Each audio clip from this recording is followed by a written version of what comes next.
Welcome, and thank you for joining us for this webinar, Equity in Buildings, a Practical Framework for Buildings Practitioners.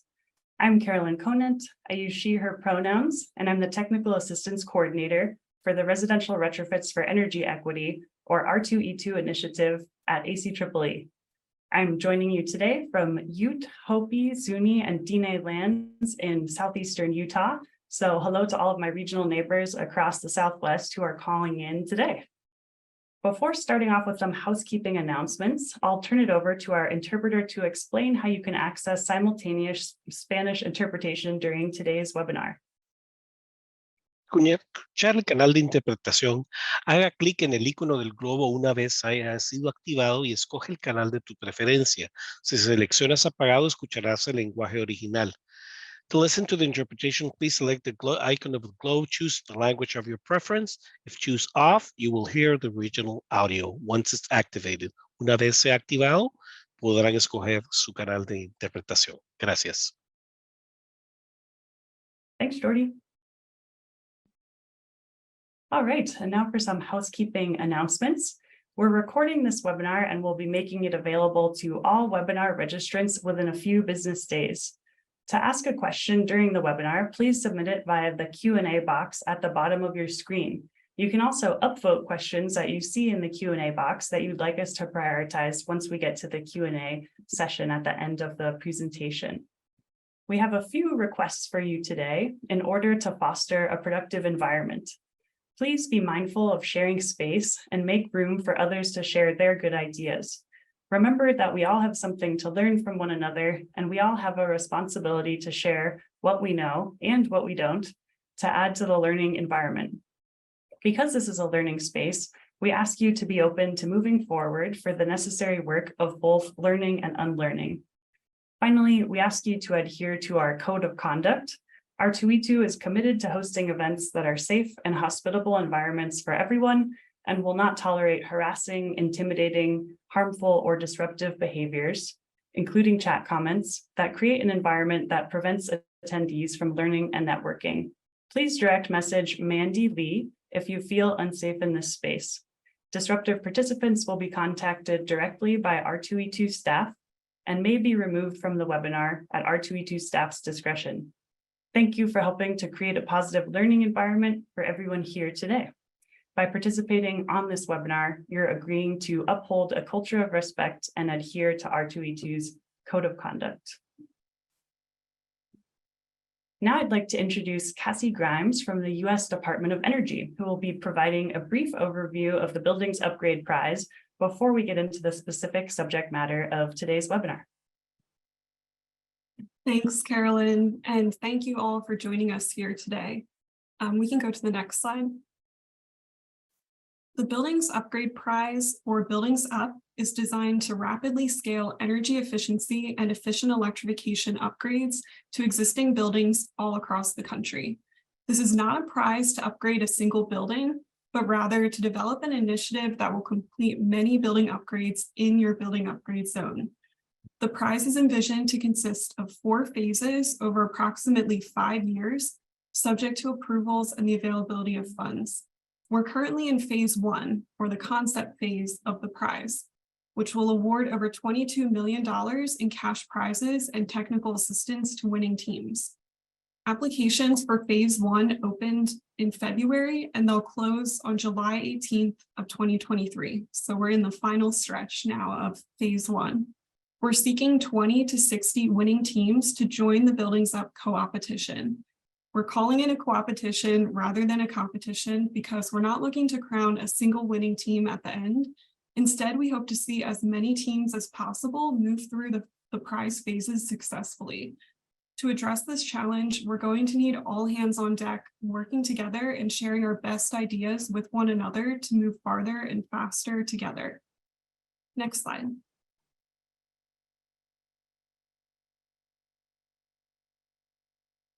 Buildings Up aims to address the persistent administrative, financial, social, and other barriers to energy efficiency and reducing on-site emissions from existing buildings. We have the technologies to reduce building emissions. We have heat pumps and heat pump water heaters. We have insulation and air sealing strategies.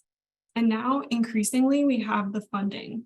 Thanks to recent legislation, including the Inflation Reduction Act and the bipartisan infrastructure law, plus more local rebates and tax credits from municipal governments and utilities. And yet only about 1 to 2% of the nation's 125 million existing buildings are retrofitted for energy upgrades each year, which isn't nearly fast enough to meet our climate goals. Buildings Up is a capacity building prize that will support teams to develop innovative solutions that can accelerate building upgrades beyond current best practices, that are scalable and replicable, that are built to last beyond the period of the prize. And we're also seeking to benefit underserved communities by ensuring that at least 40% of the prize benefits accrue to equity eligible buildings, their occupants, and the surrounding community. Next slide. Buildings Up applicants are asked to select one of two pathways. The Equity-Centered Innovation Pathway will award $400,000 in cash prizes for each winning team. For this pathway, teams will commit at least 80% of their building upgrade initiative implementation on what we refer to as equity-eligible buildings. And I'll explain that in greater detail when we get to the following slide. The Open Innovation Pathway will award $200,000 in cash prizes for each winning team. For this pathway, applicants are not required to focus on equity-eligible buildings. Technical assistance to build out concept submissions into implementation plans will be provided to all winning teams. We can go to the next slide. So for the purpose of this prize, equity eligible buildings are defined in 4 categories to meet the requirements of the Equity-Centered Innovation Pathway. The first category is geographic location, which includes buildings located within Justice 40 census tracts, tribal lands, and U.S. territories. The second category includes affordable housing and housing occupied by low-income residents. The third category includes underserved commercial, nonprofit, and public buildings. And the fourth is team-defined. We recognize that there may be specific local conditions or considerations that could make certain buildings in a given area equity eligible. And so we want teams to provide us with that context for what would qualify in your region or building upgrade zone. And more information about equity eligible buildings is available in our official rules document for the prize on the HeroX website, which we'll provide the link to later on. And it's in section 3.5 of the rules document. And that provides more guidance on also how to develop a team-defined definition. Next slide, please. This slide provides several examples of project types that applicants could propose for Buildings Up. For example, a community-based organization in a mid-sized town could partner with their local government to bring heat pumps to affordable housing buildings in their community. For all proposed initiatives, Buildings Up is especially seeking innovation and overcoming these persistent and non-technical barriers to wide-scale implementation of these technologies. Next slide. Specifically, Buildings Up is seeking innovation in overcoming challenges to building upgrades, such as lack of contractor and occupant familiarity with technologies, high upfront costs for upgrades, insufficient workforce to scale upgrades, and lack of reach of funding and incentive programs, among many other challenges that we want to hear from applicants. Next slide, please. So here are the next steps for getting involved in Buildings Up.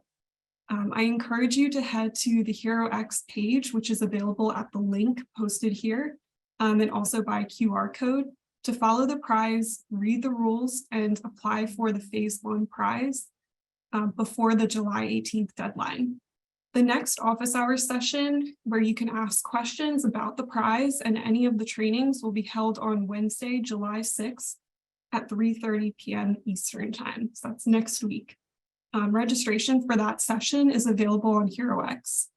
And that's all I have. So I'll hand it back over to Carolyn. Thank you. Thanks so much, Cassie. Please feel free to add any questions that you have for Cassie about the Buildings Upgrade Prize to the Q&A box, and we'll return to them during the Q&A portion of today's webinar after the main presentation. So with that, welcome again to everyone. Thank you so much for being here on this Equity in Buildings webinar, our final training webinar for the Buildings Up application period. And welcome back if you're a return visitor, and we're so glad that you've come back to join us for another training webinar. As I mentioned before, I'm Carolyn Conant, and I work on the R2E2 initiative at ACEEE. R2E2 is a nationwide initiative that provides trainings to state, local, and tribal governments, as well as community-based organizations and other partners to jumpstart energy upgrades for affordable housing that will lower utility bills, reduce greenhouse gas emissions, improve residents' health, create good-paying local jobs, and help advance racial equity. R2E2 is supporting the Buildings Upgrade Prize by providing training and technical assistance to applicants and awardees. Please note that this webinar content does not necessarily represent DOE's views and recommendations, but constitutes R2E2's perspective on existing frameworks and guidance for teams that are working on equitable building upgrade initiatives. And I'm thrilled to be joined for this webinar today by Avni Jamdar, the Regional Director for Northern California at Emerald Cities Collaborative, and Karen Camplin, who wears many hats, including that of Chair of Environmental and Climate Justice for the Virginia State Conference, NAACP. We've got a lot of important content to cover with you today. We'll start with an overview of and background for the Equity and Buildings Framework, a tool that was developed by the Urban Sustainability Directors Network for Buildings Practitioners in 2021. And then we'll discuss some principles of practice for centering equity in your buildings work. We'll talk about equity fundamentals, including how to develop shared language and understanding with your partners around why integrating equity in your buildings work matters and what that might look like in practice. We'll go through specific examples of intersectional issues related to equity in the built environment and provide examples of programs that work to address multiple of those intersectional issues through innovative models. Finally, we'll take a look at other tools besides the Equity in Buildings framework that can help you advance equity in your work, and we'll suggest some action items and next steps before leaving time for Q&A at the end of the webinar. By the end of today's webinar, you should be able to define equity in the context of your work as it relates to your community's needs, recognize crucial intersectional opportunities to advance equity in your building upgrades planning, and identify next steps for preparing to make equity work an ongoing component of your buildings related work. Before I turn it over to Avni, I'll just briefly explain how this webinar relates to the scoring criteria for applications to the Buildings Upgrade Prize. For Buildings Up, teams will submit applications composed of narratives about their concept plans for the kinds of initiatives that they're developing. Concept plans are scored based on how strongly reviewers agree with the scoring statements.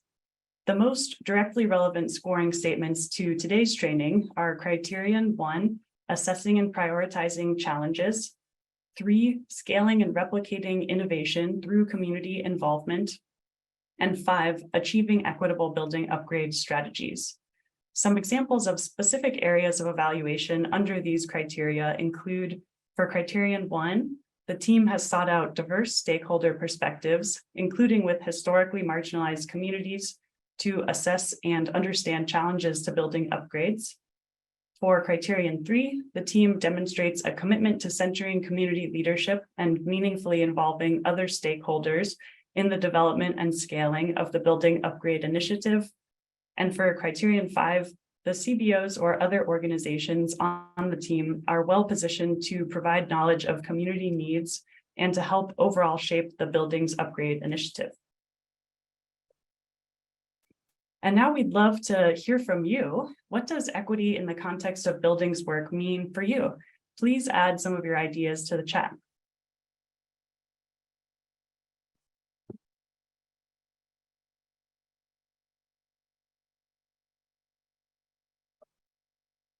So what does it already look like to be addressing equity in your buildings work, or what do you wish that it looked like?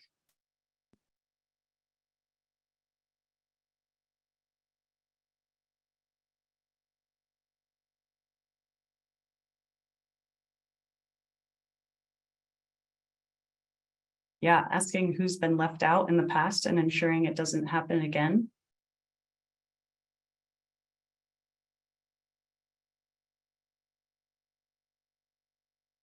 Thanks, Jacob.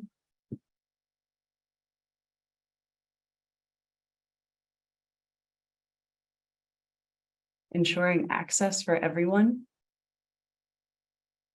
Access and engagement. Yeah, expanding access, reducing costs, making energy more affordable. A lot of common themes around access in particular.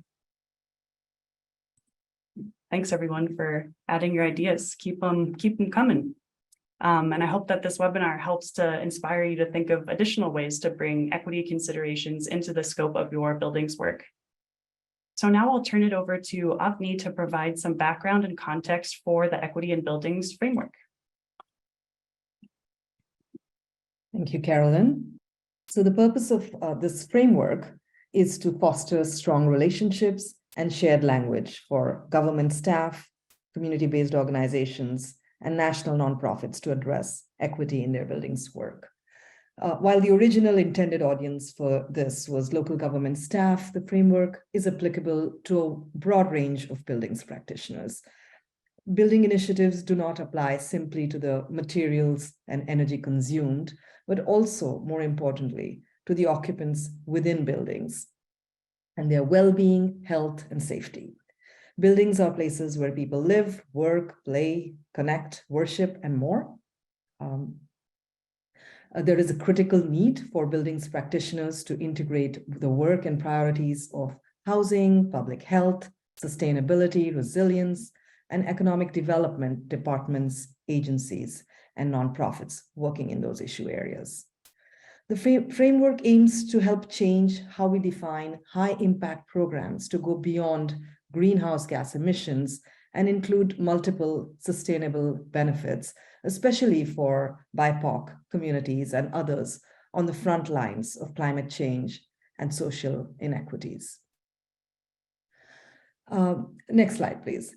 So we can't talk about equity and buildings without naming some specific types of inequities related to the built environment.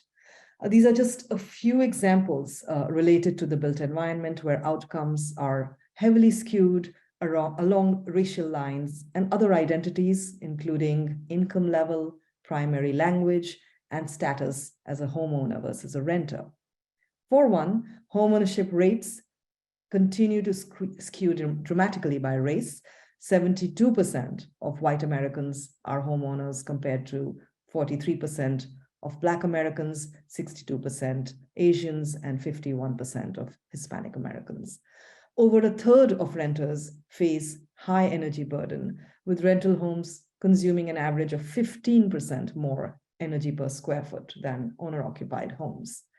67% of low-income households face a high energy burden, and BIPOC, which is Black, Hispanic, Native American, and older adult households, as well as families in low-income multifamily housing, manufactured housing, and older buildings experience disproportionately high energy burdens. These same groups, plus rural populations and non-English speakers, have lower than average rates of participation in available utility incentive programs and are not equitably benefiting from the rebates, energy savings, and improvement to comfort that those programs offer. BIPOC communities also suffer from high rates of health harms that are worsened by poor housing conditions, including asthma, heart attack, stroke, and high blood pressure. Black families are 60% more likely than white families to be living with inadequate housing conditions that can trigger asthma, such as mold and insufficient heating and cooling. Black children are twice as likely as white children to suffer from asthma. This is obviously not a comprehensive list of how inequities show up in the built environment, but provides an overview of some crucial discrepancies that we as building practitioners have the opportunity to address with our initiatives.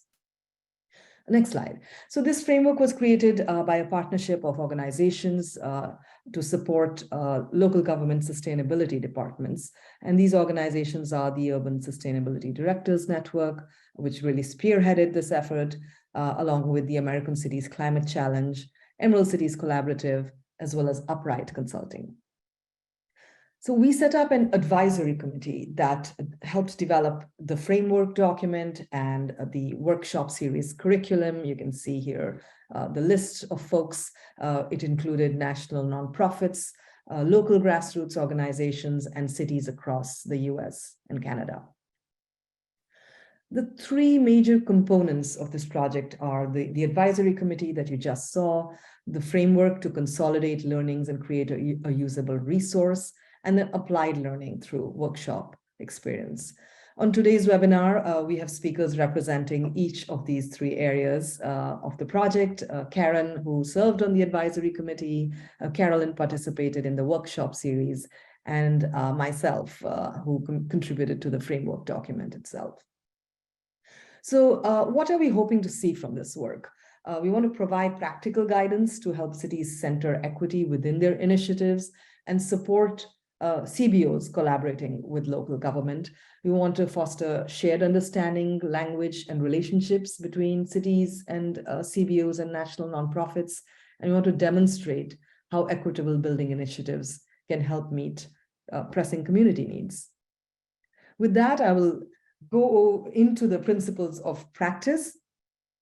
The contributors to the USDN's framework identified 12 principles of practice to help practitioners center equity in their building initiatives.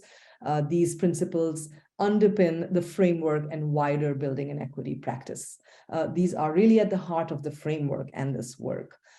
We'd like to see more cities and government agencies reach out to their local BIPOC-led groups and resource them to participate in buildings work. It does take time to set up these relationships, but in the long run, the work moves faster because you have that broad base of support that you can mobilize when you need it. It facilitates procedural equity. And in fact, if you don't center communities in the work, you're going to exacerbate inequities. So equity is a practice and not a prescription. So a practice that requires a continuous commitment, learning, iteration, and improvement. With that, let's get into the principles. The first is that communities have the lived experience, the knowledge and expertise that is critical to designing building outcomes. So deep collaboration with community groups and members ensures more equitable outcomes and assures accountability to those who are the most impacted. Secondly, we want to actively center equity. Making community priorities central builds broader support for bolder initiatives. We want to focus on equity to produce stronger outcomes. Thirdly, we want to understand the who of buildings. We want to look at, as I said earlier, at buildings where are places where families live, learn, play, socialize, work, and rest. So this perspective allows us to improve people's lives by creating understanding of how communities interact with the built environment and what their priorities are. We want to collaborate. Working across silos allows initiatives to move beyond just focusing on the building's emissions to also improving critical health, resilience, and other economic benefits for the community. Next slide, please. We want to address root causes. We want to conduct analyses to understand existing or past policies that hinder progress on equity in the built environment. There are many racist policies we know of, such as redlining, zoning, infrastructure investments, and procurement practices that have been exclusive. So these structures may be under the jurisdiction of different departments, but their impacts need to be addressed in buildings work. We want to prioritize reparations. Equity work acknowledges that systems that have created the current inequities are harmful. We want effective initiatives to address the persistent harms of such systems to improve lives of folks who have basically first faced the long-term impacts of these systems of oppression. We want to shift funding to the community. Sustainable resourcing prioritizes community capacity and decision-making power.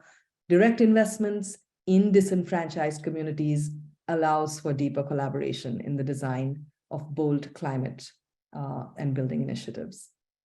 The eighth principle is to share data transparently, which is a powerful avenue for creating equity. Data should be made available between city departments, community partners, and the public to the extent possible, so it can be leveraged to support existing community leadership. We want to shift power. Advancing equity requires shifting power and correcting those power imbalances that create inequities. And that requires individuals and institutions in local governments to understand how they make decisions and to sort of shift it to the community. This is not easy work. This is slow systems work. The 10th principle is economic inclusion. We want all climate initiatives have economic implications. We want to ensure that the people who have historically been left out of the green economy benefit from the new initiatives that we are designing. So I think having high road job creation, community ownership, and wealth building as explicit goals will allow for that inclusion. We want equitable decision-making. The purpose of engaging impacted communities is to make informed decisions that best address urgent issues. Community engagement should be designed on a scale suited to each point in the process while ensuring that government is accountable to impacted communities. And lastly, we want to tie success to equity. We should actually create meaningful equity metrics that can be used alongside traditional environmental indicators to track success. So these are the principles of practice that we came up with, and you will hear more of these themes as we introduce the framework. But before I turn it over to Karen, I wanted to make this a little bit interactive. If you could type in the chat, which of these principles of practice are missing from your work, and you could build, it would serve you to build more into your practice and your initiatives. If you could just type your answers in the chat, I'll try to read a few out.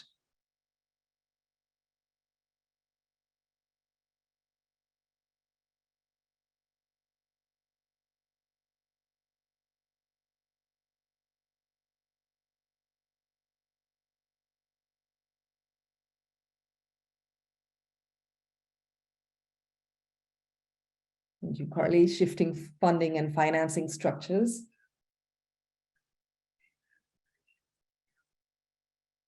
And no pressure if, this is a lot to take in. So we thought we would try to get some perspectives in.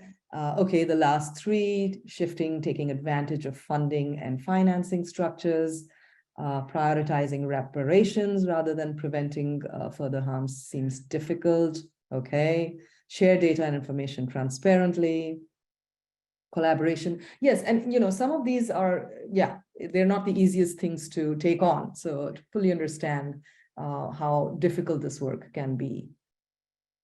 But ultimately, that's the aim of this work, is to not make the mistakes we have made in the past. And collaboration. Making impacted communities central to planning. Sounds good.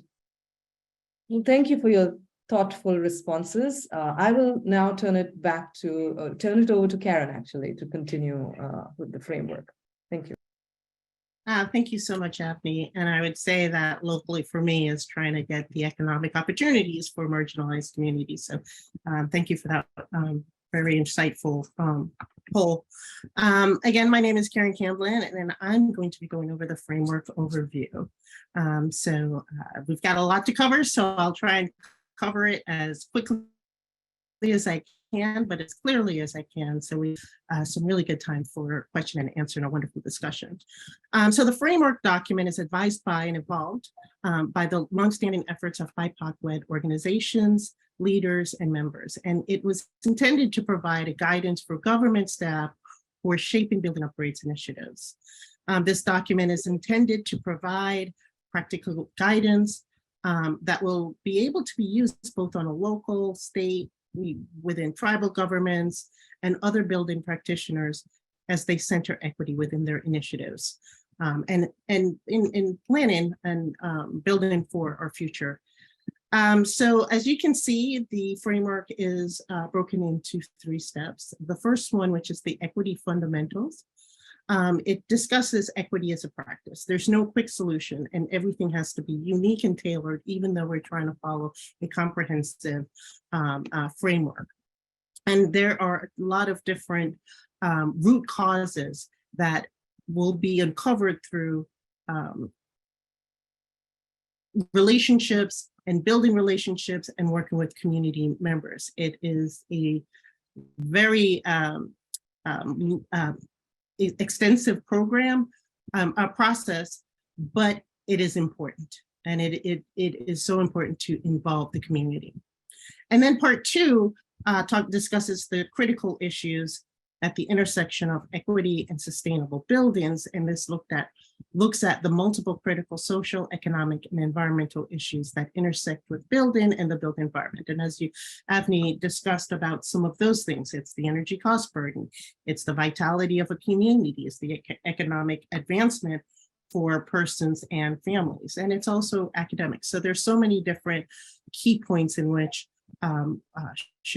critical issues that should be discussed. And then next steps is covered in part 3 of the framework. And it provides a very well thought out and robust appendix of resources that everybody can use and use it as a guide and help build a more robust plan within the communities. Next slide, please.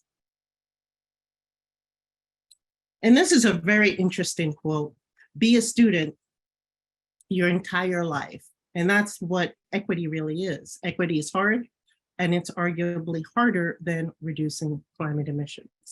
So equity is a practice, it's not a prescription. And as we've been saying throughout this presentation, it is a continuous process that is going to involve communications within all of the different key individuals who are going to be part of the process, whether it's the government, whether it's the developer, and most importantly, having the community in the forefront as part of the decision and planning stages.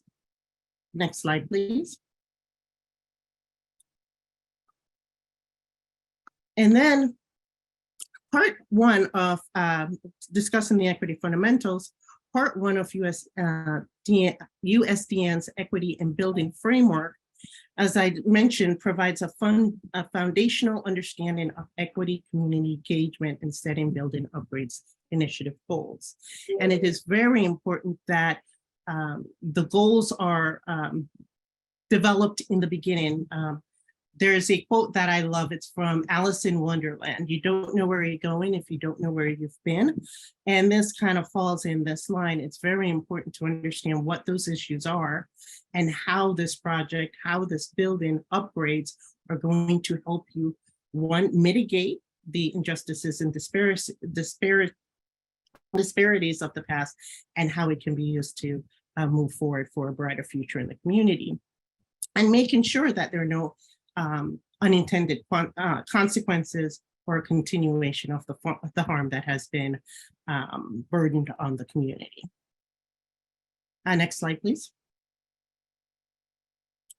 So why equity in building programs? Again, as you've heard, it is so important on not only the socioeconomic health of a community, but also within the families and with individuals. And so efforts to redress racial disparities in the distribution of benefits, burdens, resources, and influences are much more effective when they, as I mentioned, begin with a clear sense of purpose and establishing what is that shared understanding of purpose as we advance in the equity in the building sector. And so we need a clear articulated purpose statements that will help to serve as the North Star or the compass as the project moves forward. And it also helps when you're navigating those key milestones and decision points. And it also helps to say where a compromise can happen or a trade-off, but always, always, always making sure that equity is always centered in all of these different processes. And then there are some common reasons that local governments who contributed to this framework identified for centering equity in their building work. And I just wanted to go over these a little bit more details. And so it's important for it to be, the framework identified the importance of being inclusive. And so having that democracy, procedural equity lens. So making sure that everybody's voice is heard and is incorporated and considered as part of the planning and decision-making processes. And repairing harm, and how does that turn, whether or not there needs to be local land use and zoning code changes, trying to alleviate and mitigate the issues and the problems that were because of redlining in the past, and mitigating all of those impacts and harms to BIPOC communities due to freeway constructions, such as building highways, for instance, going through the middle of what was once a very vital economic center, such as we've heard of various Black Wall Street corridors that were disrupted due to freeway construction. So how can we address those, mitigate those disparities and inequities as we move forward? And then shifting the focus about the people and bringing the people and the communities forward for those discussions. And then it's always great when programs have a really bold vision, and I'm going to have an example about a really bold vision on how building upgrades can help revitalize an area. And then making sure that not only is it intentional, but it's transformative. And what I mean is, it's not a checklist item or a checklist effort that we're doing, that we are going to have sustainability on a long-term process. Next slide, please.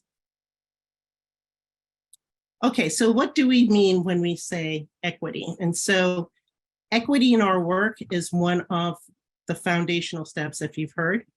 And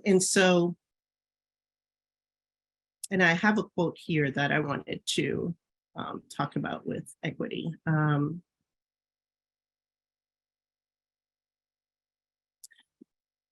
Okay, so in this document, we use the term equity and racial equity interchangeably, as race is the leading indicator of disparities.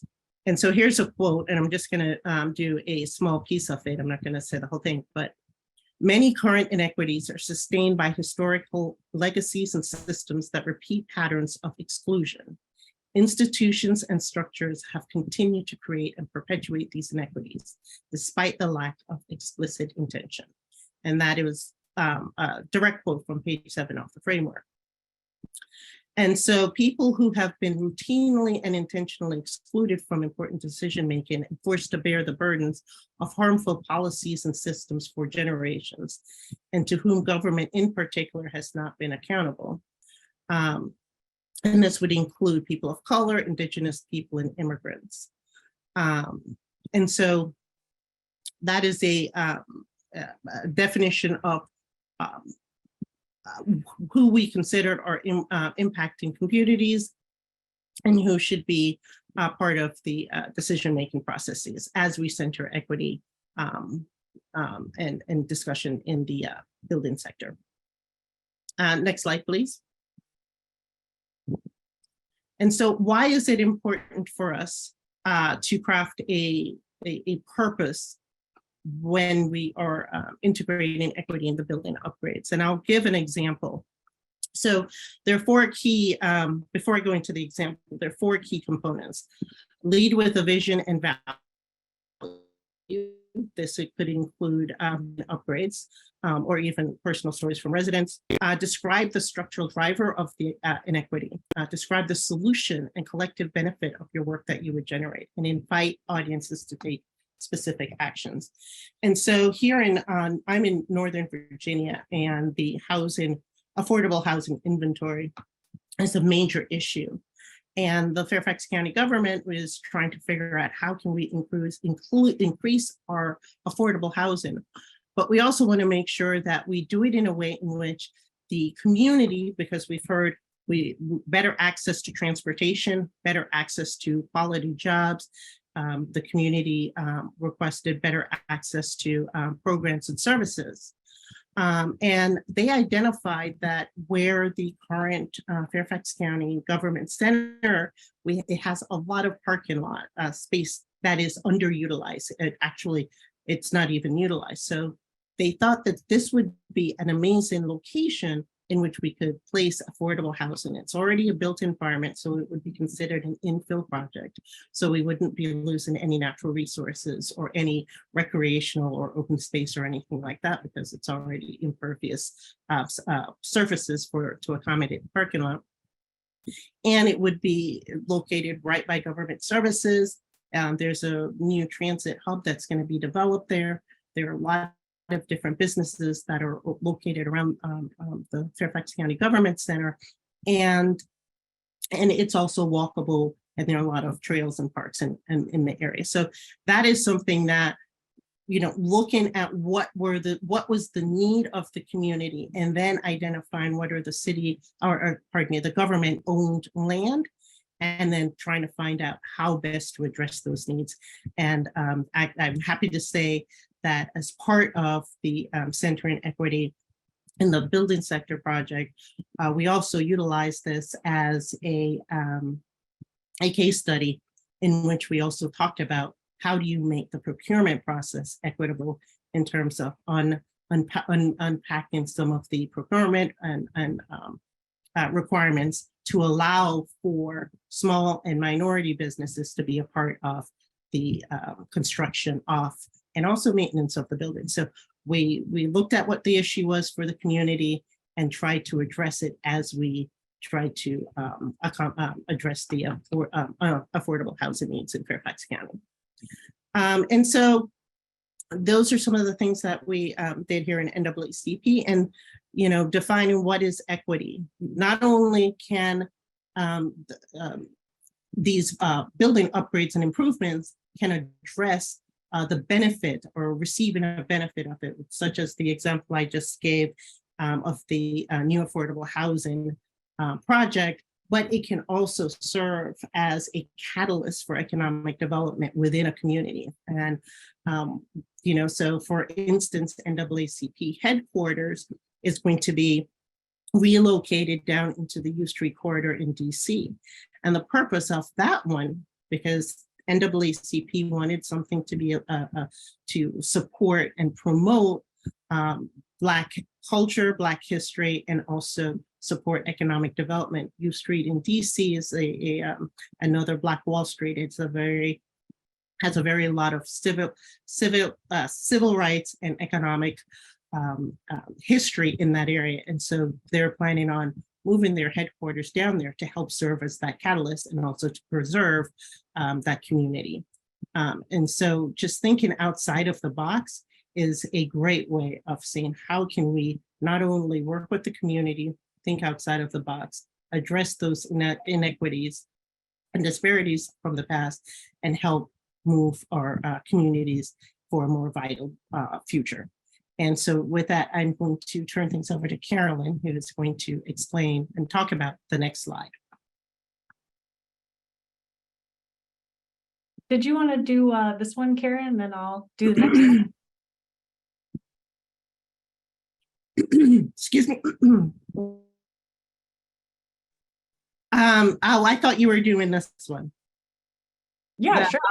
How can we achieve an equitable energy system?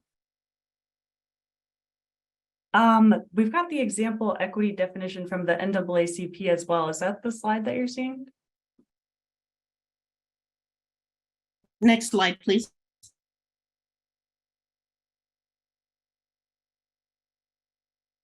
Yeah, I already. Oh, okay. Sorry about that. I was a little behind you.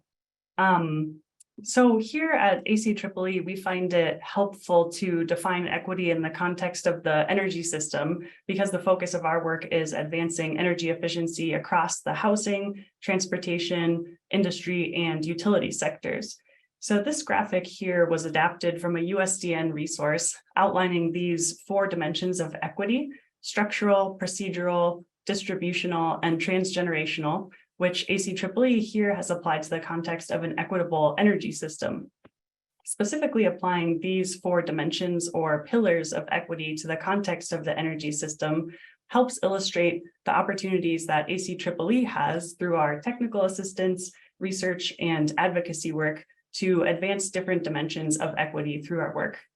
And this is a useful exercise for organizations that are newer to equity work or that haven't traditionally considered advancing equity as within their scope of work or organizational priorities, and can also help to create opportunities for more expansive partnerships and better alignment with the priorities of the communities that you're serving or otherwise engaging with through your work on buildings.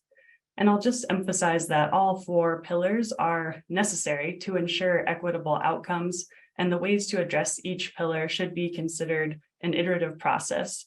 There's no final achievement of an ideal state of equity at the end of any of these dimensions, and each area should be continually reconsidered throughout the development and delivery of building upgrade initiatives.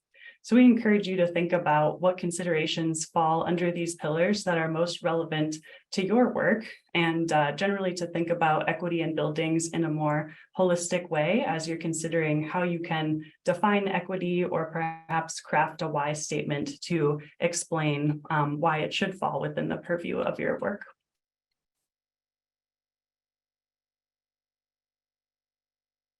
And I'll pass it back to you, Karen. Thanks, Carolyn. Okay, so we have a fun, another fun poll for you. And you can just go ahead and place your answer in the chat. And so the question is, what 3 words come to mind when you think about integrating equity into your buildings work?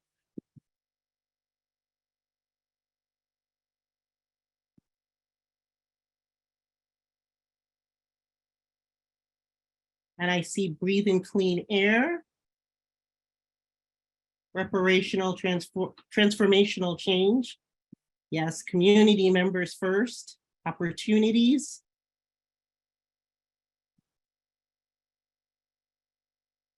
Accessibility, very important. And outreach, health, opportunity, education, equal access, and opportunities. Wow, these are really wonderful words. I love these. Empowerment, yes. It's so interesting how, you know, buildings are, how transformative a building really, if it's done properly, how much of a catalyst it can be, not just to the individual or the family unit, just the community as a whole. Participation, wealth building, yes, very important. And ownership, yes. Thank you so much. These were, oh, I see one more, I'll give it one more and then I'll move on to the next slide, which is economic and health. Not 3 words, but ensuring that BIPOC firms, contractors, workers are leading, very important. And that really ties into the wealth building and ownership, yes. Okay, so preparing to advance equity, increase community values, yes. In addition to creating a why statement and definition of equity, a team can prepare to advance equity through their building work in other ways, including access, readiness, building capacity, developing ways to identify ways to support ongoing learning and development of new professional competencies necessary to advance equity, or even identifying funding resources to support the equity work. And as you know, there's a lot of really great funding and technical support coming out from the federal government, and just making sure our community members are aware of it. So that's also a part of it. and of course, centralizing marginalized communities and giving them an opportunity, the platform to show the expertise and knowledge they have of their own communities, and use that as a way to understand systemic racism and inequities in communities. Next slide, please.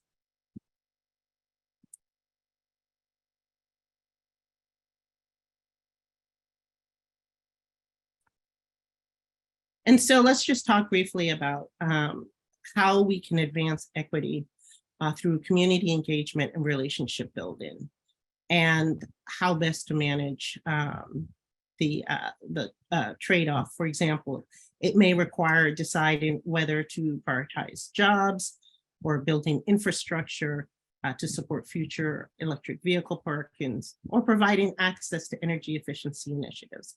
So, and I think that quote that we have from the city sustainability professional, which says, "Don't let perfect be the enemy of not doing engagement and relationship building at all.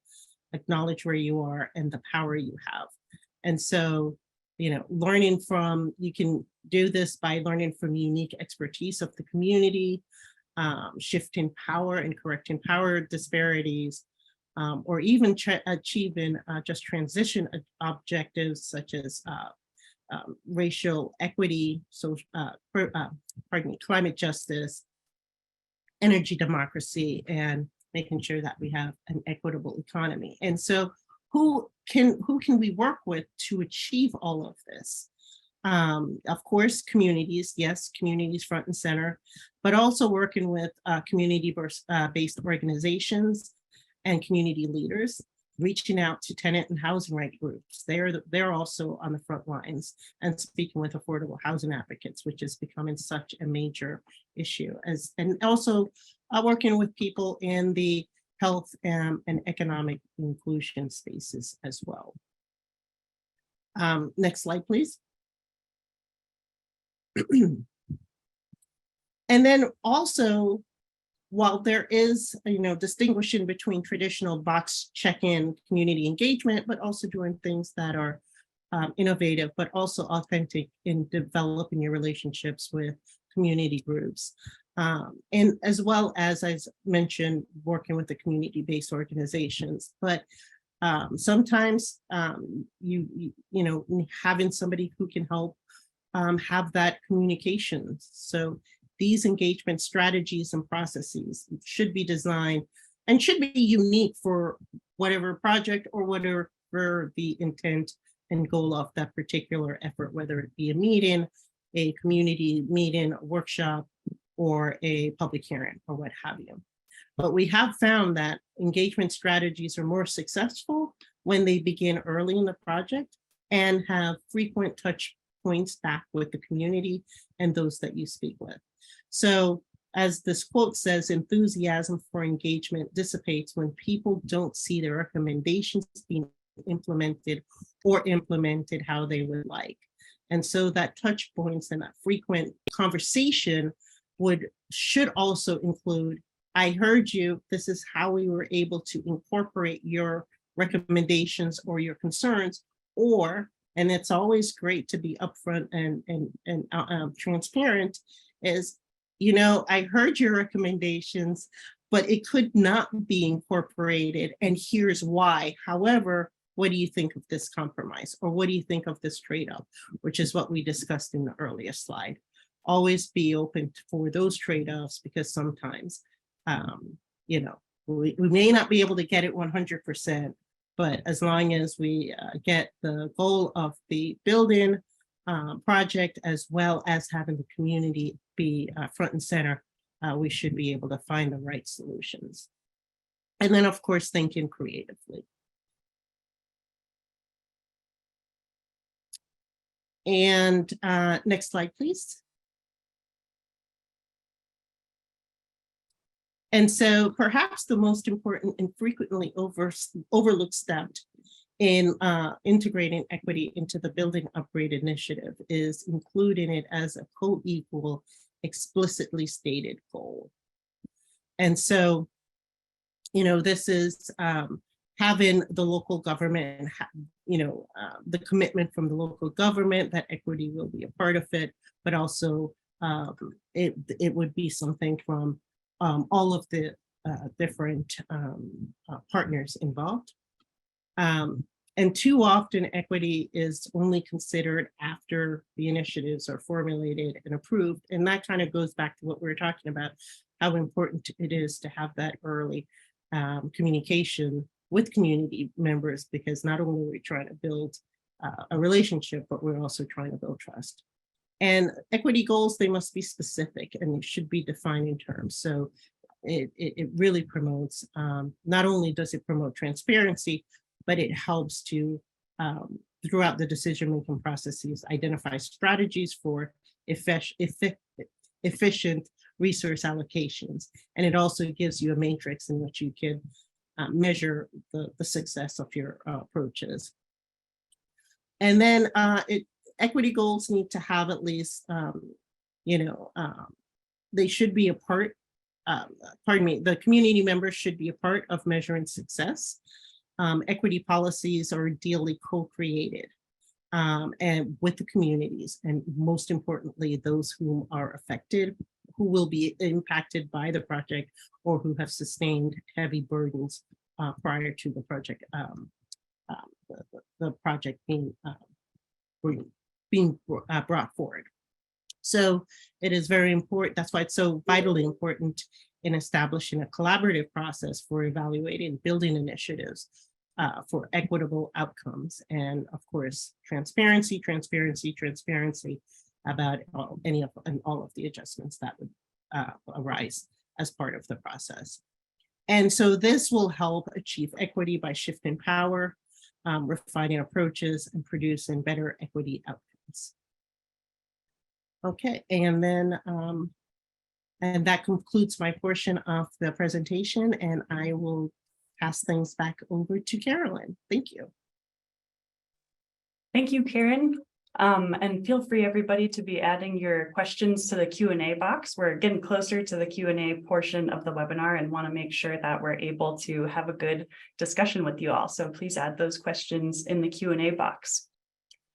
As we've been discussing, buildings touch many aspects of our daily lives. We work, go to school, rest, and recreate all within the built environment.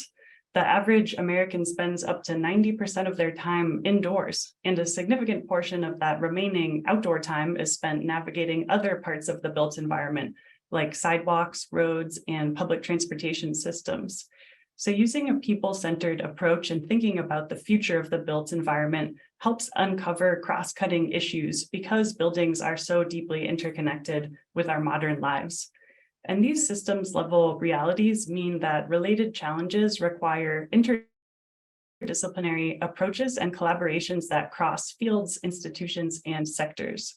Because advancing equitable progress in the built environment goes beyond the scope of work of a single department or even organization, and has to explore how entities working in neighboring fields, such as housing, mobility, and workforce development, must frame critical issues and priorities and how they might work together towards common goals or a shared vision of a more equitable future for their community.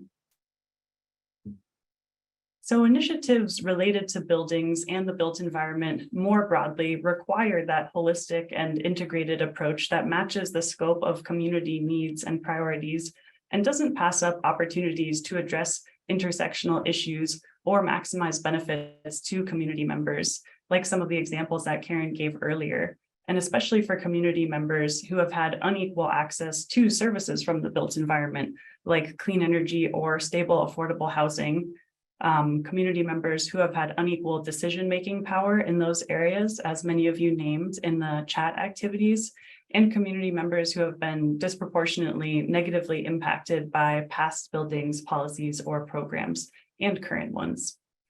And in these times of escalating climate change impacts, affordable housing crisis, and racial and socioeconomic inequality, there's a critical need for buildings practitioners to integrate the work and priorities of housing, public health, sustainability, resilience, and economic development. Because when the crises are interconnected, the solutions must be too, or they'll be insufficient. With strong interdepartmental and intersectoral networks, building policymakers and program managers can help meet the pressing needs of communities that suffer disproportionately negative health, housing, economic, and other quality of life outcomes.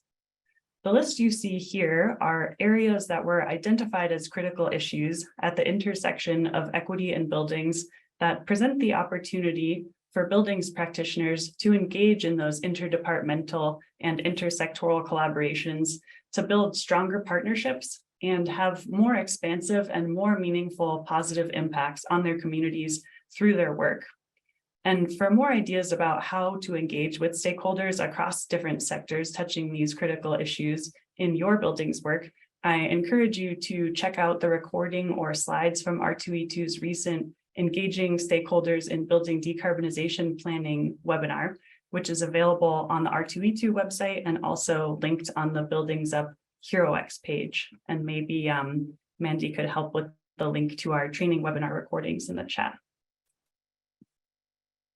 So here's an example of how R2E2 thinks about intersectional issues in the context of our work advancing energy efficiency in affordable housing, and how we can use building upgrades to address multiple benefits to communities, especially underserved communities. Improving the energy efficiency of affordable housing provides the opportunity to not only increase affordability by lowering utility bills, but also increase climate resilience, for example, to extreme heat events like we're seeing in some parts of the country right now, improve the health, comfort, and safety of residents, strengthen the local economy through the creation of local good-paying jobs, and promote racial equity by ensuring that building upgrades benefit BIPOC communities that have been excluded from benefits of past policies and programs.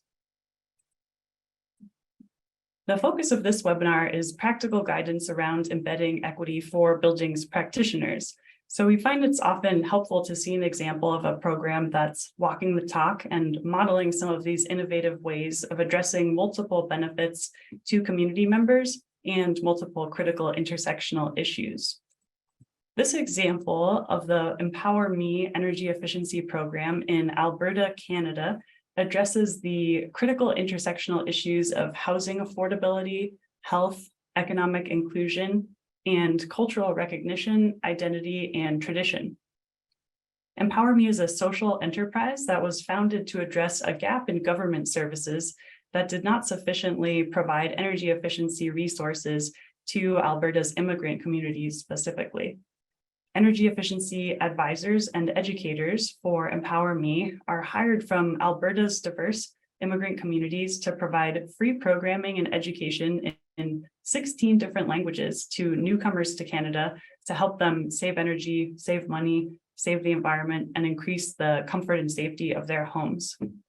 Empower Me's program staff are knowledgeable about the specific needs and priorities of the communities they belong to and are experts at being able to adapt program services and outreach and educational materials to respond to those needs and priorities. And Empower Me is also a model for the kind of intersectoral collaboration that I was speaking about earlier, having built partnerships with over 360 different entities, both governmental and non-governmental, that touch home, health, safety, and efficiency, and other critical social services in some way. Another great example of addressing multiple intersectional issues comes from the City of San Antonio's Green and Healthy Homes program.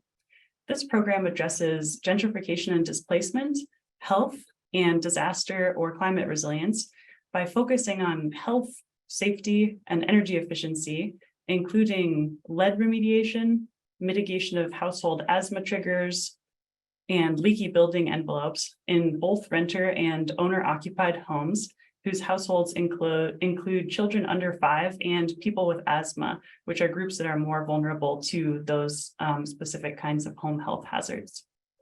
This program is managed within the Municipal Neighborhood and Housing Services Department, but collaborates with a diverse group of municipal and county offices, various local nonprofits, faith groups, and university partners to bring its home health, safety, and efficiency services to local families that are earning less than 80% of the area median income. Notably, through the Green and Healthy Homes program services, rental property owners who receive home improvements are required to enter into 5-year restrictive covenants to prevent them from increasing the rent of residents living in improved properties, which could result in the displacement of lower income families and the gentrification of neighborhoods where upgrades for home health, safety, and efficiency are taking place. So after taking a look at those inspirational program examples, we're curious to hear what intersectional issues you're already addressing through your buildings work and want to get inspired by what everyone in the room right now is working on. So we've got a poll for you, and please let us know what you're addressing through your buildings work.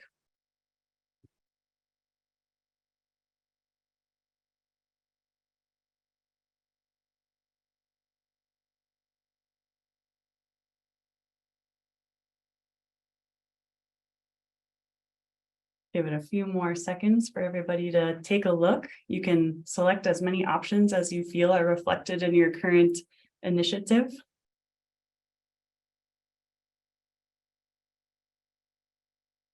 We can go ahead and take a look at the results. Awesome. A lot of people working on economic inclusion, resilience, health, housing affordability. That's great to see. Looks like gentrification and displacement and cultural recognition are some of the trickier ones to address in existing building initiatives, which are definitely, yeah, that's really hard work. Great, thank you so much. So we've spent the bulk of the webinar focusing on the strategies and tools included in the USDN's Equity and Buildings Framework document. But before wrapping up, we wanted to highlight a few additional tools that can help you integrate equity into your buildings practice as well. So as we discussed earlier, many times, equity in buildings is a practice, and it's a practice that requires continual reflection, collaboration, and iteration. So at different stages of your work and your journey in this work, it will be helpful to rely on different tools, resources, and strategies to keep equity front and center and be adaptive to emerging needs and changing circumstances. One additional tool we want to highlight is Emerald City's Building Electrification Equity Project. This 2020 document is oriented around the premise that building electrification initiatives need to be tested against 4 core standards related to shared governance and decision-making, social equity, regenerative energy systems, and a moral economy in order to evaluate their potential for positive impact on communities. The framework outlines principles for achieving true energy democracy and offers several specific actionable guidelines for local electrification program development, including detailed guidelines related to how to center community-driven and community-defined programs, how to consider disproportionate impacts and opportunities for reparations, how to address climate, public health, economic, cultural, and social dimensions and issues in your electrification work, and how to make sure that you're including investments in equitable workforce development and economic inclusion strategies. So I highly recommend checking out this great resource that's specific to electrification work.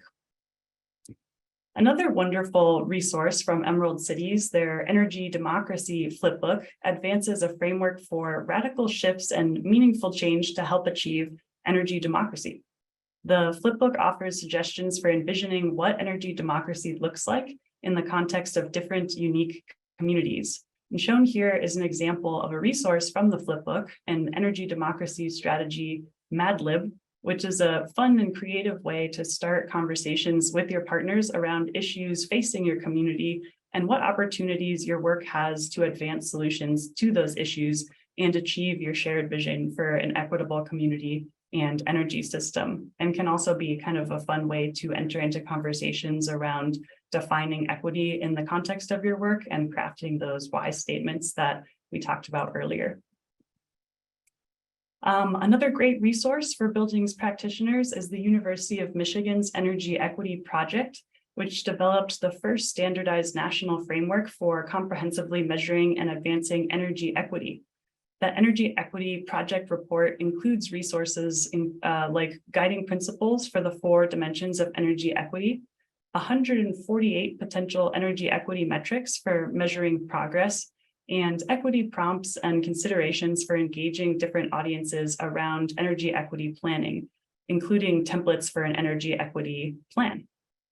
And these prompts can help promote thinking around equity in the context of buildings programs and built environment planning across different sectors, with stakeholders who may be coming to the conversation with varying priorities and approaches to their work.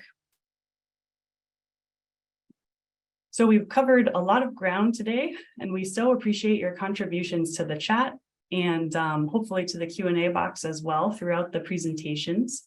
We hope that you're coming away with a strengthened understanding of how you can go about defining equity in the context of your work to be reflective of your community's needs and priorities. Another goal of this webinar was to help you recognize intersectional opportunities to advance equity in your building upgrade initiative planning, and to be inspired by principles of practice that you can apply to help guide your building's work in advancing racial equity. Finally, we hope this was a useful opportunity for promoting more thinking around how equity can become an ongoing component of your building's work. So we want to leave you with some suggestions for how you can continue to lean into your equity in buildings practice. There are many amazing trainings available that are specific to the topics we discussed today, including the USDN's Equity Foundations training, which is an online self-paced curriculum that pairs well with the Equity in Buildings framework. R2E2 also recommends all of Race Forward's racial justice trainings to deepen your racial equity literacy. And to learn more about centering community leadership and community-driven planning, we recommend the Vision Power Solutions Workshop series hosted by the National Association of Climate Resilience Planners in partnership with Facilitating Power and the NAACP. And Common Spark also offers an excellent energy and equity training that examines how the energy industry perpetuates systemic and racial injustice and what each of us can do to address injustices through our individual and collective policy work. To put all this learning into practice, we encourage you to work towards a shared understanding of equity and how it will factor into your building upgrade initiative with your Buildings Up partners. Integrate community priorities in your building upgrade zone and concept plan, and set equity-specific goals and accountability processes in your concept plan from the beginning. And right before we wrap up the presentation and move on to Q&A, we wanted to highlight some upcoming events for interested applicants to the Buildings Upgrade Prize.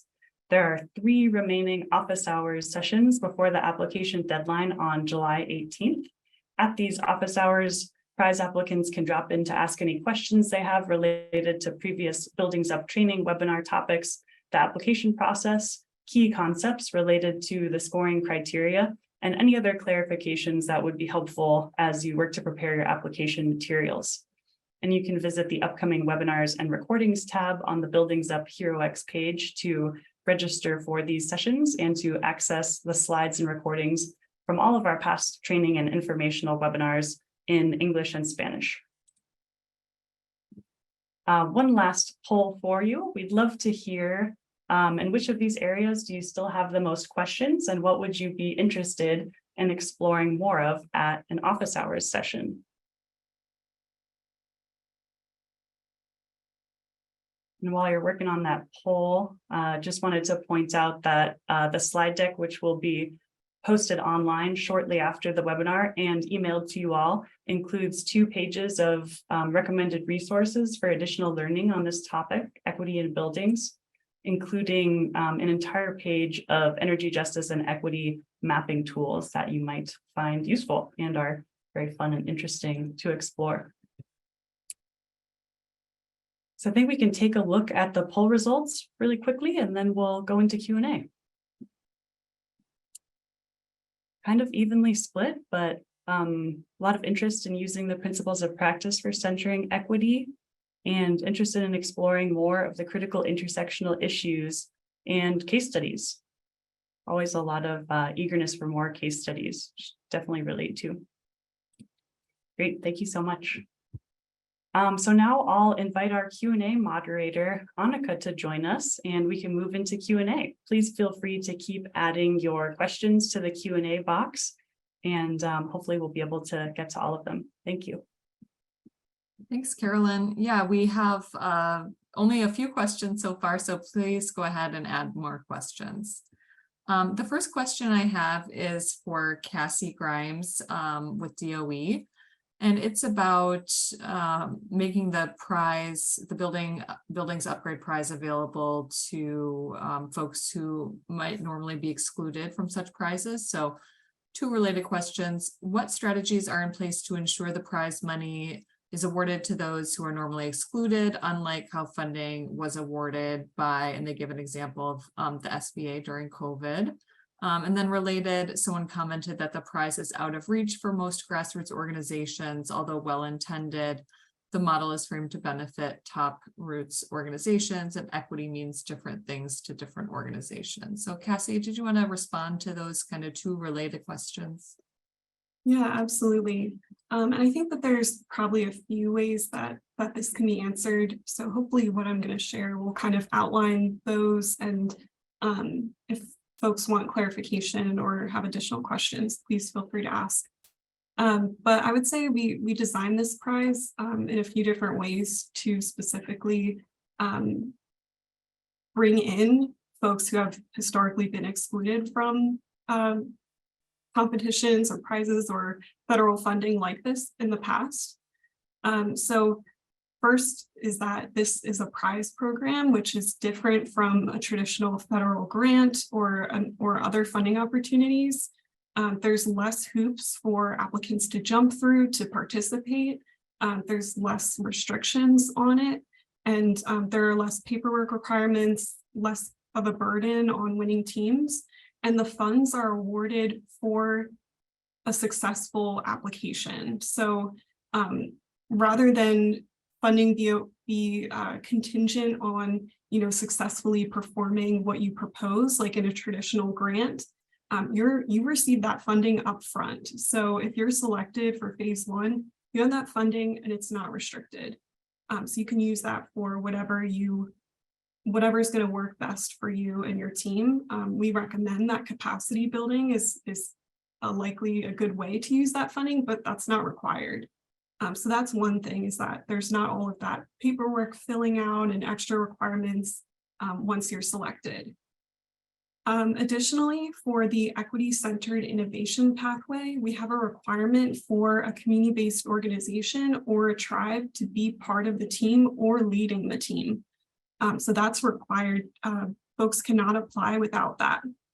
There's an option also to receive 2 checks of prize funding through the equity-centered innovation pathway, so that funding can go directly to that organization. And then also we had an application support prize, which at this point it is closed now, but the intention of the application support prize was to provide funding and technical support to under-resourced teams to help them compete for phase one. So we have selected 50 teams for the application support prize, and they have received 10 hours of technical assistance to work with our partners at Elevate to complete their phase one applications, and then also $5,000 each per team. So that is closed now, but those folks are currently receiving that funding and support. But happy to share and elaborate more. Thanks for that answer, Cassie. I have another question. Can we incorporate installing agrivoltaics on a farm as part of the building's upgrade prize? It will benefit sustainable energy needs of the buildings as we do the buildings up work in rural communities. Cassie, do you want to address that? Sure, yeah. So the focus of Buildings Up is on efficient electric heating and cooling and energy efficiency upgrades. So Buildings Up initiatives must include minimum technologies of heat pumps or heat pump water heaters and energy efficiency upgrades such as insulation and air sealing to be a competitive application. But additional systems like that agrivoltaic system is allowed as an add-on technology or measure as long as the minimum technology is included in your overall initiative. So hopefully that answers that. Thanks, Cassie. Some more questions just came in about the prize. One is, can a for-profit receive the prize? Yes, yeah, so we have, I believe it's in section 2, I want to say, of our official prize rules. We have all of the eligible entities listed out and information about those requirements, but essentially anyone is eligible to participate in this prize as long as you're not a federal government affiliate or part of the federal government, essentially. So for-profits are eligible. Another question, after consulting with our community partner as a local government, we have identified that building repair would advance our health and equity goals. Can funding be used for repairing multiple buildings within our upgrade zone? Yes, it can be. The funds are not restricted. So you can use it for whatever is going to be most valuable to your team. However, with the funding amounts as they are, $200,000 or $400,000, it's probably not going to get you very far with upgrades. And so part of the support that we're going to be providing to teams during phase 2 of this prize and beyond is to help with identifying other sources of funding that can support those upgrades as well as the prize funds. Thanks, Cassie. We have someone asking about the application support prize and whether Elevate is available to assist with proposals as a paid service because they missed the deadline to apply for the application support prize. Yeah, I think unfortunately, I think the way that the contract is written, I think that that's not allowed. But if I'm misspeaking on that, I don't know if Annika or you or Carolyn might know if that's not the case. But I believe that that would be considered a conflict of interest. So I think that is probably not true or not allowed. But we can check and get back to the folks here with a clarification. Thanks, Cassie. Those are all the questions that came in through the Q&A. So I'm just going to pause so that folks can add questions, especially for our presenters on the Buildings and Equity Framework. Hey, Annika, we have someone with their hand up as well. Oh, great. I'm sorry. I didn't see them. Mandy, could you call on them?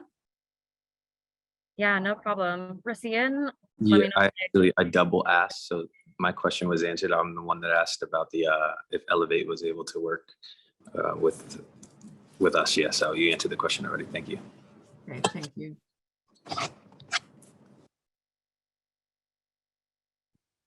Any other questions?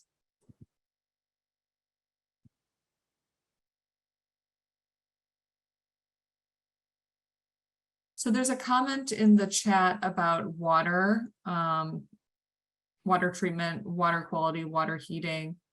Cassie, would folks be able to include upgrades to building water systems as part of their work? Yes, absolutely. That also would be an add-on technology. So as long as you have those minimum technologies of the heat pump or heat pump water heaters and energy efficiency measures like insulation, air sealing, you can add on any additional type of upgrade. Yeah, and I would add that as a resident of the Southwest and a desert community, often a really good gateway into energy efficiency conversations is around water conservation, which is such a critical and pressing issue and one that has a lot of public backing for it too. So definitely an advocate for looking intersectionally at that energy water nexus in the context of buildings and using that as a good gateway to forming those broader and multi-sector partnerships that we talked about throughout the presentation. So there's a question in the chat about getting presenter contact information. I'll just provide some additional guidance there. There is an email address where you can submit questions that are specific to the building's upgrade prize. So that's probably your best bet to reach someone most quickly for questions specific to the prize. And then Carolyn, were we planning on circulating presenter contact information after the webinar? We weren't planning to, so I'll just leave it up to presenters if you'd like to provide your contact information in the chat or not.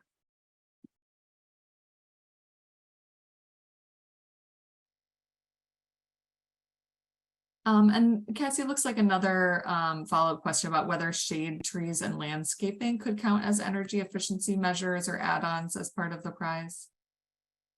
Yes, yeah, that could definitely be add-on as well.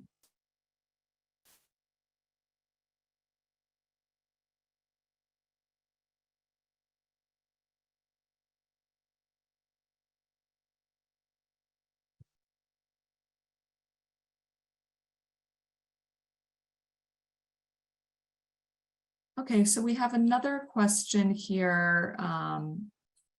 Looks like it's for you, Cassie. Can you expand on availability of electric pumps and other resources, how and where they are accessed?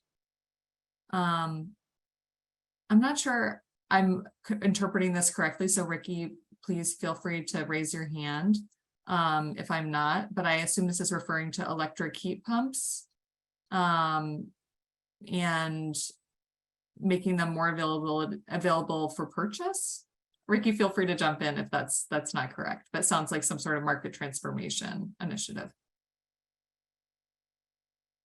Yes, I'll start answering that, and then but also feel free to add in the chat if this doesn't answer the question. So there's manufacturers already providing this type of equipment that can be accessed, and we will also be providing support during phase 2 through our technical assistance providers with helping teams connect with those manufacturers or suppliers of these types of technologies if that's something that you're interested in. So we will be providing that kind of support. And also to clarify, this initial application that you'll be submitting for phase 1, it's kind of coming up with your initial concept and idea for how you're going to create this initiative or how you're going to scale up an existing initiative. And so you don't necessarily have to know exactly, every single piece and who exactly you're getting that equipment from, because that's something that you can get support in. Thanks, Cassie. Another question, is the Buildings Upgrade Prize also providing consideration to associate ideas for building resilience for climate events, as well as use of lower global warming potential refrigerants? Yes, I mean, all of that would be of interest, but would be additional or add-on. So folks still have to make sure to include the efficient electric technologies and the weatherization measures. And then beyond that, there are these opportunities for add-ons. Right. Great. A question, what is the main difference in the use of funds for prizes at the $400,000 versus the $200,000 level? And I think that's our last question we have time for. Yeah, so the equity-centered innovation pathway is the one that has the $400,000 prize amount, and that the prize amounts are different because the equity-centered innovation pathway has, a partnership requirement. If the community-based organization or tribe is not leading that team, then they need to be part of the team. So there's additional partners required. There's also some additional criteria that have to be met. So there's just generally, more that's going to be required to equitably transform buildings in the equity-centered innovation pathway. So that's why those are different. And be sure to check out the prize rules on the website on HeroX. I want to give a huge thank you to our presenters, Cassie, Avni, Karen, and Carolyn. Thank you so much. It was great material shared today, and really looking forward to seeing how folks are able to incorporate this into their work.